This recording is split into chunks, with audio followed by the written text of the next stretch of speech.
reasons to stay alive. This is honestly one of my favorite books that I've ever read, if not my favorite, because the guy that wrote it has struggled with a lot of the same stuff that I have.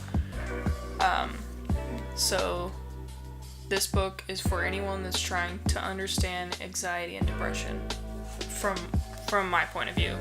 That's what it's for. This book is for anyone who is trying to understand their own anxiety or depression, or possibly somebody else's. So he broke this up into parts: falling, landing, rising, living, and being. I think it was really helpful because he included a lot of resources that he used, just different things that he read that helped him get to where he is, to where he was at the start of the book. He was ready to walk off a cliff, and by the end of it, he is functioning. And I mean, the first chapter is titled, "This book was impossible." This book is impossible.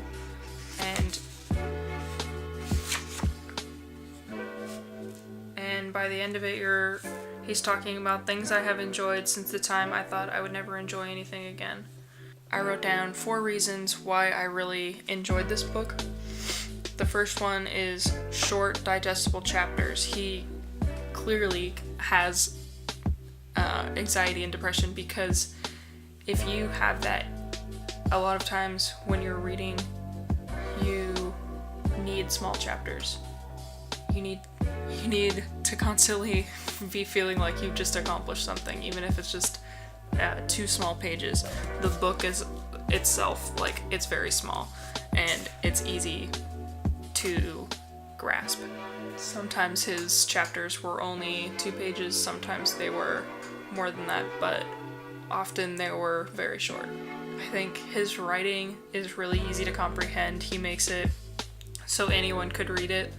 Hey, you don't have to be like, he's not gonna throw all these words in there that you have to like Google search in the middle of trying to read, which it can be helpful sometimes when like you're learning new words, but in this case I appreciated that he wasn't trying to like wow us with his vocabulary. He was just straight up being like, here's some information and here's some useful stories, which I can totally appreciate, because I don't always want to learn new words. Sometimes I just want to read a freaking book.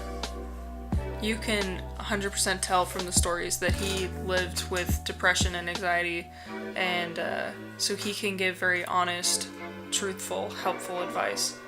And you know that from his stories, you know that it's not crap. He's telling you straight up like how it went for him. Number 4, it's not just a book of advice. He actually talks about his personal experiences and how he got past that pain. Overall, this was definitely one of my favorite books. I will probably read this a couple more times in my life, and I 100% recommend to anyone with mental illness. 100% recommend this.